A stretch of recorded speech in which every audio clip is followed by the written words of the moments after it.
نحمدہ ونصلی علی رسولہ الکریم اما بعد فاعوذ باللہ من الشیطان الرجیم بسم اللہ الرحمن الرحیم۔ فرمان مصطفیٰ صلی اللہ علیہ وسلم ہے کہ جو شخص ثواب کی امید پر روزے رکھے تو اس کے گزشتہ گناہ معاف کر دیے جائیں گے۔ سبحان اللہ۔ ناظرین، آپ دیکھ رہے ہیں پروگرام بزم ثناگر اور میں ہوں آپ کا میزبان راؤ کرامت ثناگر۔ دیکھنے والے تمام ناظرین کو میری جانب سے السلام علیکم ورحمۃ اللہ وبرکاتہ۔ ناظرین، جیسا کہ آپ جانتے ہیں کہ ہمارے اس پروگرام کا مقصد تصوف، ولایت اور اولیاء کرام کی حالات زندگی آپ کے سامنے پیش کرنا ہے۔ آج کا جو موضوع ہے، جو شخصیت ہے، بلند و بالا مرتبے کی حامل شخصیت حضرت خواجہ حسن بصری رحمۃ اللہ علیہ، اور اس حوالے سے گفتگو کرنے کے لیے میرے ساتھ موجود ہیں ملک کی معروف ادبی شخصیت پروفیسر ڈاکٹر محمد احمد قادری صاحب۔ السلام علیکم ورحمۃ اللہ وبرکاتہ۔ وعلیکم السلام ورحمۃ اللہ۔ کیسے ہیں ڈاکٹر صاحب؟ خیریت سے ہیں؟ آپ کو ہمارے پروگرام میں خوش آمدید۔ کرم نوازی۔ اور ہمارے ساتھ موجود ہیں ملک کی ممتاز دینی شخصیت خانوادہ بدر چشت جناب مختوم زادہ سید خورشید حسین رضوی صاحب۔ السلام علیکم ورحمۃ اللہ وبرکاتہ۔ کیسے ہیں قبلہ محترم؟ خیریت سے ہیں؟ آپ کو بھی ہماری ٹرانسمیشن میں بہت بہت خوش آمدید۔ شکریہ۔ اور انہی کے ساتھ موجود ہیں آج کے ہمارے تیسرے مہمان، ملک کے مشہور و معروف ثنا خوان رسول جناب غلام صابر یوسفی صاحب۔ السلام علیکم ورحمۃ اللہ وبرکاتہ۔ وعلیکم السلام ورحمۃ اللہ۔ کیسے ہیں آپ؟ خیریت سے ہیں؟ اللہ کا بڑا کرم۔ میں چاہوں گا کہ پروگرام کی شروعات آپ سے کی جائے اور نذرانہ عقیدت پیش کریں۔ جی، بڑی خوبصورت نعت کے ساتھ آغاز کر رہے ہیں۔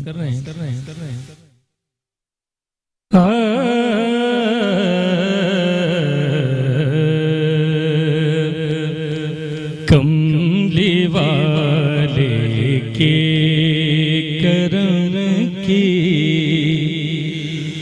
بات ہے،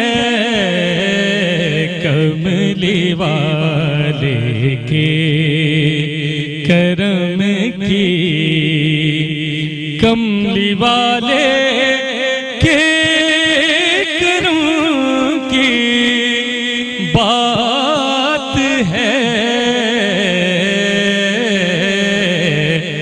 ورنہ مجھے منگتے کی کیا اوقات ہے، ورنہ مجھے منگتے کی کیا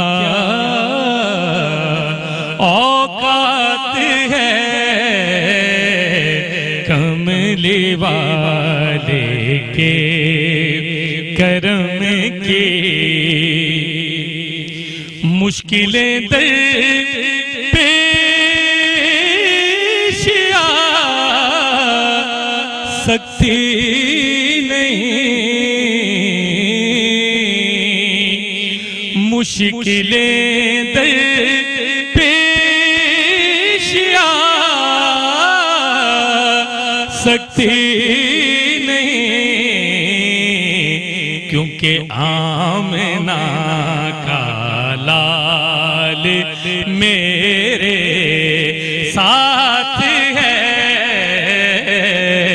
آمنہ کا لال میرے ساتھ ہے،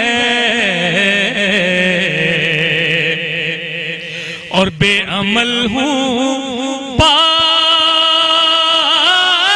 میرے کچھ نہیں، بے عمل ہوں پاس میرے کچھ نہیں، لاج والے لاج تیرے ہاتھ ہے، لاج والے لاج تیرے ہاتھ ہے، اور بڑا ہی خوبصورت شعر۔ میرا دنیا میں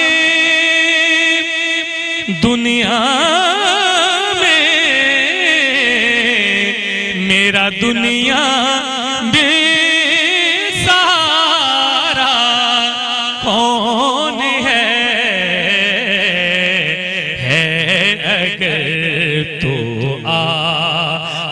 ہی کی ذات ہے اگر تو آپ ہی کی ذات ہے کملی والے کے کرم.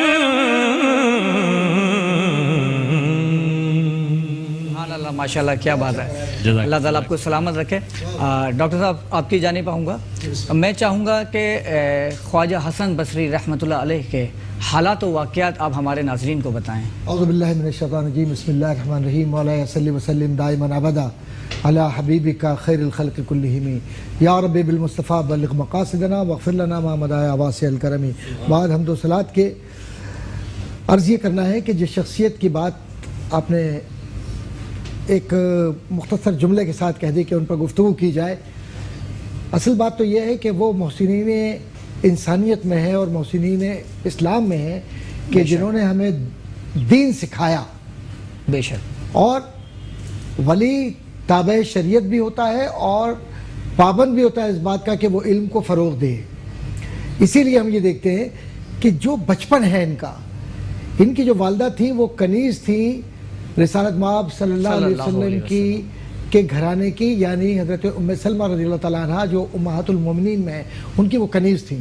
اور اکثر و بیشتر حضرت حسن بصری رضی اللہ تعالیٰ عنہ ان کی گود میں رہا کرتے تھے ام سلمہ کے. یہاں تک کہ اگر کبھی دودھ کی خواہش ہوتی تو حضرت ام سلمہ اپنے سینے سے لگا لیتی تھیں.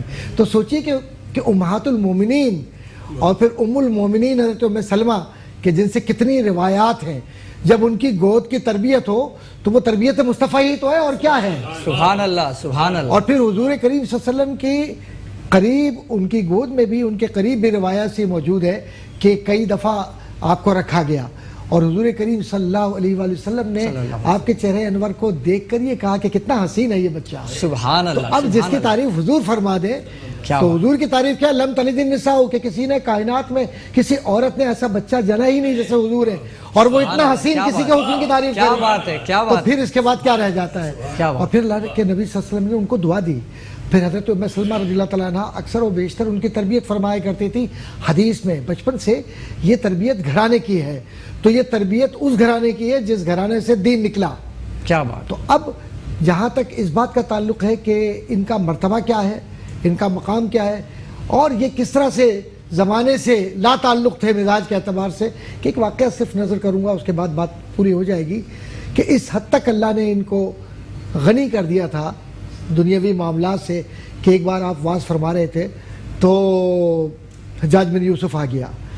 تو ایک صاحب جو راوی ہیں وہ یہ فرماتے ہیں کہ میں یہ دیکھ رہا تھا کہ حجاج بن یوسف جو کہ حاکم وقت ہے اس کے آنے پر یہ اپنا واز روک دیتے ہیں یا یہ کھڑے ہو جاتے ہیں یا اس کو سلام کرتے ہیں. ان کا رویہ کیا ہوگا؟ اگر یہ حقیقی عالم ہوں گے تو تب بھی پتہ چل جائے گا اور اگر یہ بناوٹی ہے تب بھی پتہ چل جائے گا.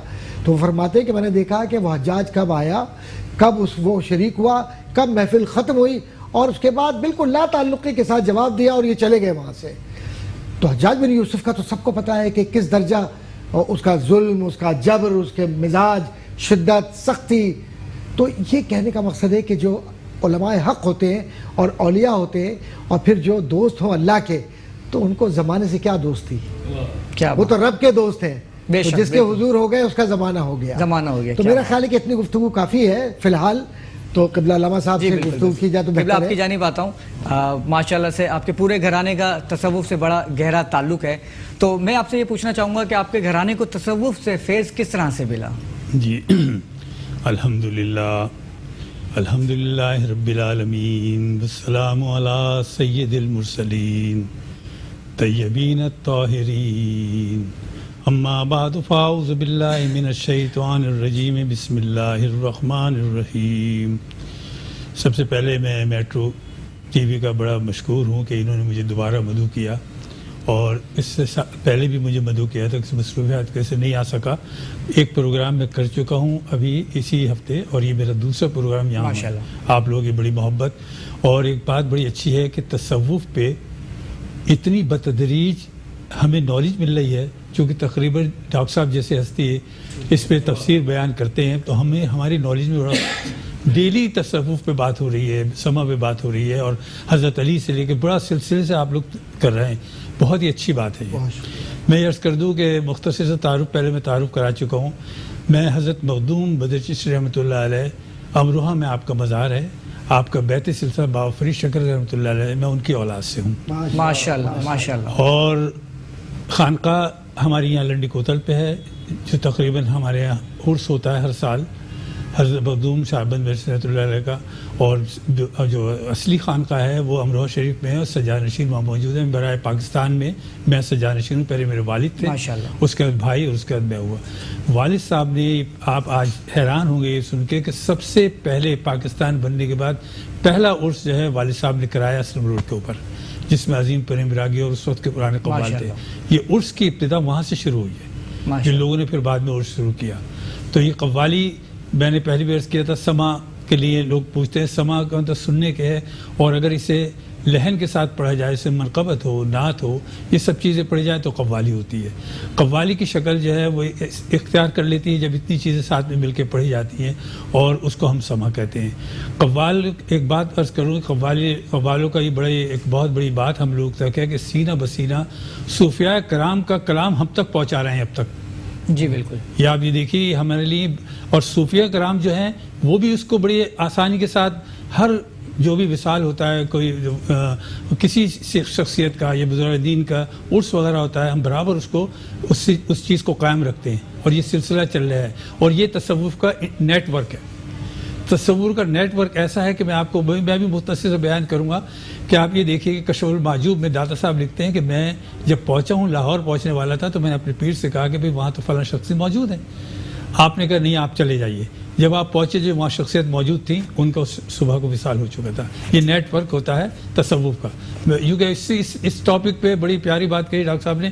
بات کی جائے تو 2 گھنٹے 4 گھنٹے بولی جائے تصوف. بالکل بالکل، بے شک ایسا. تو یہی سما کا اصول ہے.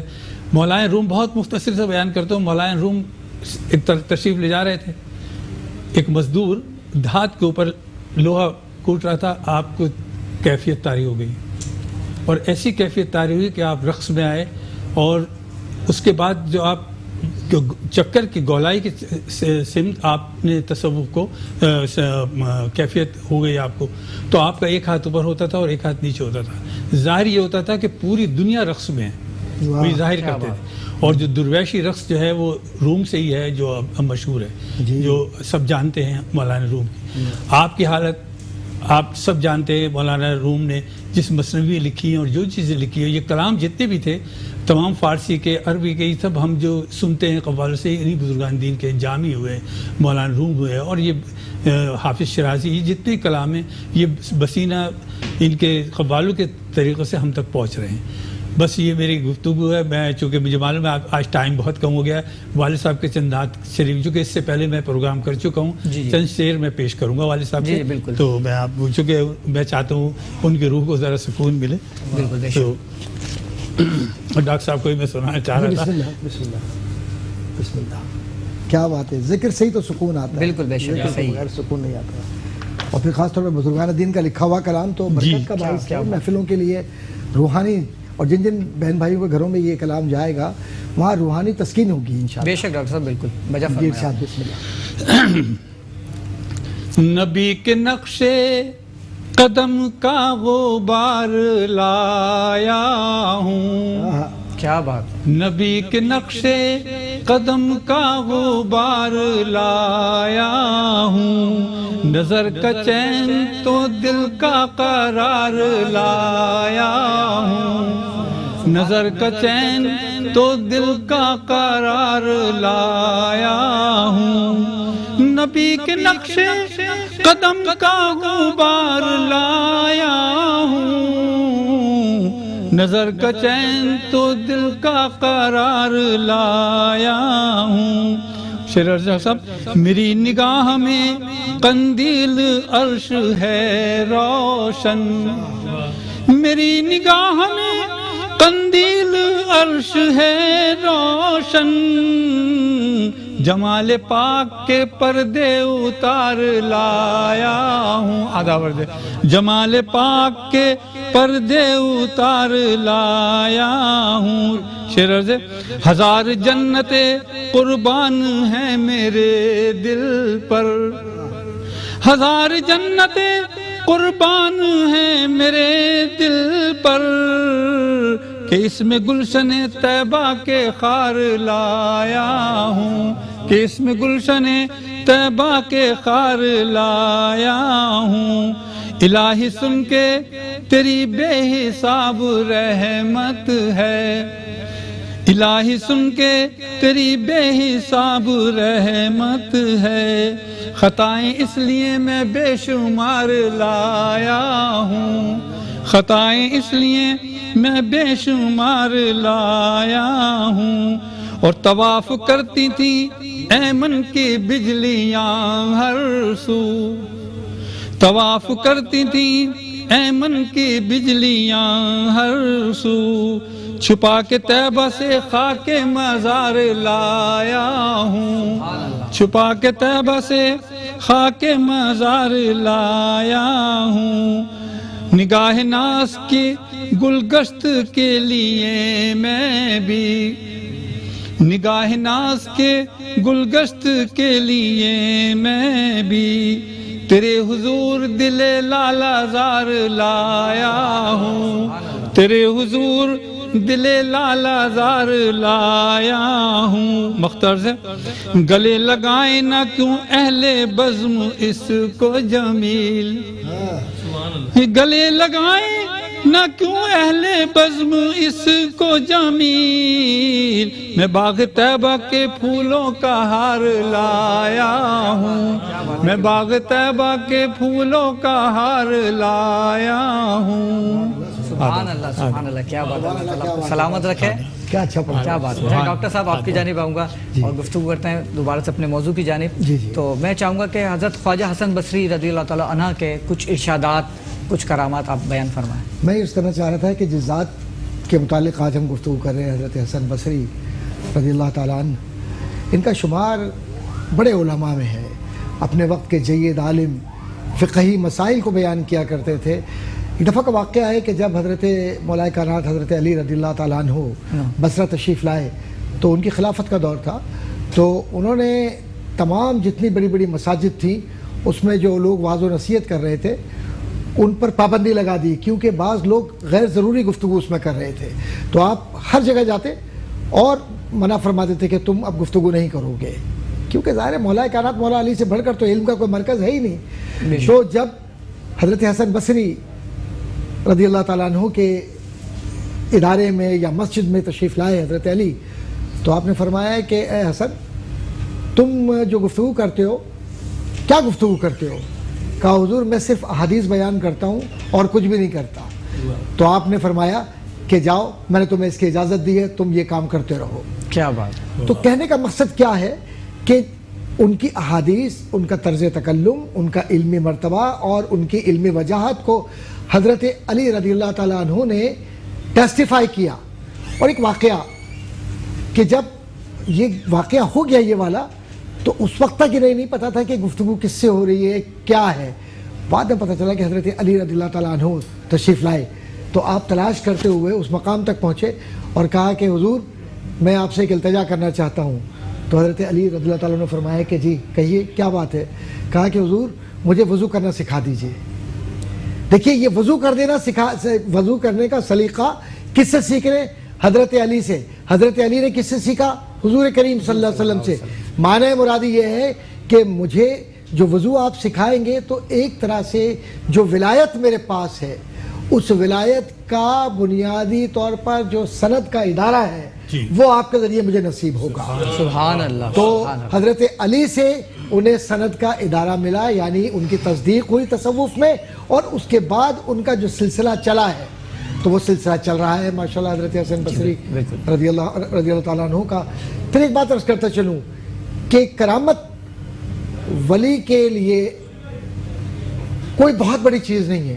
کرامت دنیا داروں نے یہ سمجھا ہے کہ شاید کسی ولی میں کوئی کرامت نظر آئے، کسی فرد میں کوئی کرامت نظر آئے، کسی متقی میں کوئی کرامت نظر آئے تو وہ ولی ہے. ورنہ اولیاء کاملین اپنی کرامات کو چھپاتے ہیں، اپنی ذات کو بھی چھپاتے ہیں، اپنے آپ کو بھی چھپاتے ہیں. قصہ مختصر یہ کہ حسن بصری نے رضی اللہ تعالیٰ عنہ یہ اعلان نہیں کیا کہ میں اللہ کا دوست ہوں، اللہ نے اعلان کیا یہ میرا دوست ہے۔ سبحان اللہ، کیا بات ہے۔ میں مختصر اس لیے کہہ رہا تھا کہ آگے نعت بھی سننی ہے آپ کو، گفتگو بھی کرنی ہے، تو میری بات تقریباً مکمل ہو گئی ہے۔ کیا بات ہے ڈاکٹر صاحب آپ کی۔ اچھا، میں آپ سے گزارش کروں گا کہ بارگاہ رسالت صلی اللہ علیہ وسلم کے اندر عقیدتوں کے پھول نچھاور فرمائیں۔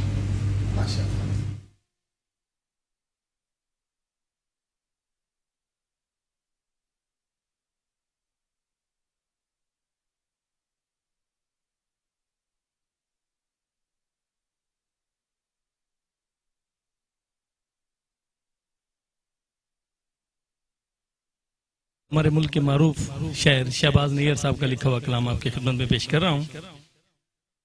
صلی علی نبینا صلی علی محمد، آپ کا اس میت ہے جو ہونے لگا،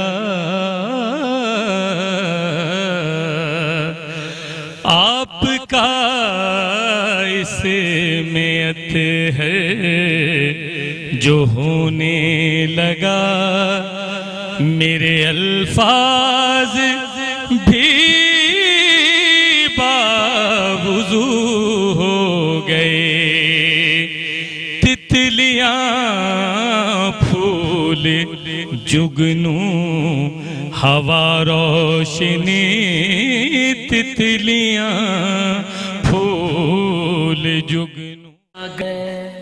نحمد و نصلی علی نبی الکریم، فاما بعد، اعوذ باللہ من الشیطان الرجیم، بسم اللہ الرحمن الرحیم۔ رمضان الکریم کی پرنور ساتوں میں آپ دیکھ رہے ہیں پروگرام، خاص پروگرام بزم ثناگر، اور ثناگر کے سیگمنٹ میں آپ دیکھ رہے ہیں نعت کے رنگ شکیلہ پروین کے سنگ۔ اس میں ہمارے ساتھ ہوتی ہیں ہماری پیاری نعت خواں شخصیت، اور آج بھی ہمارے ساتھ ماشاءاللہ بہت پیاری شخصیت موجود ہیں، کسی بھی تعارف کا محتاج نہیں ہے، ہنا حبیبہ صاحبہ۔ السلام علیکم، کیسی ہیں آپ؟ ٹھیک ہیں؟ میں چاہوں گی کہ آپ ہدیہ کونین سرور صلی اللہ علیہ وسلم کا نذرانہ پیش کرنے کی سعادت حاصل کریں۔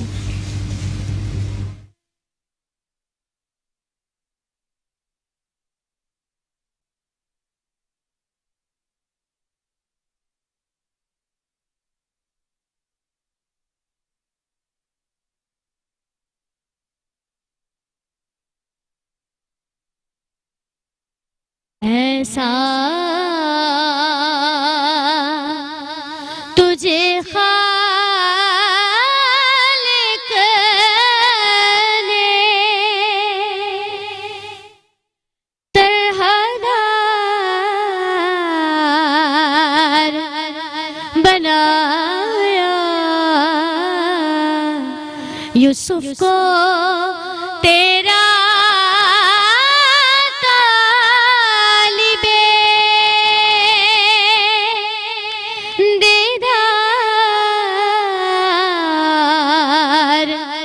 بنایا، ایسا تجھے خالق نے کونین بنائے گئے، سرکار کی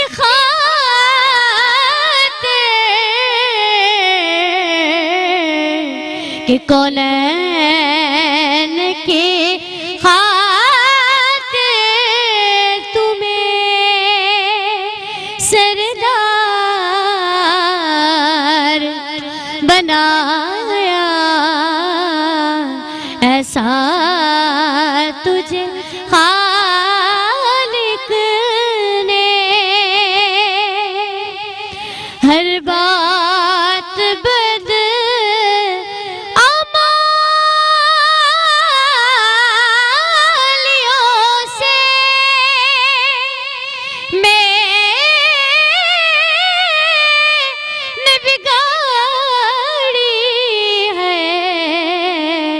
بگڑی کو میری آپ نے ہر بار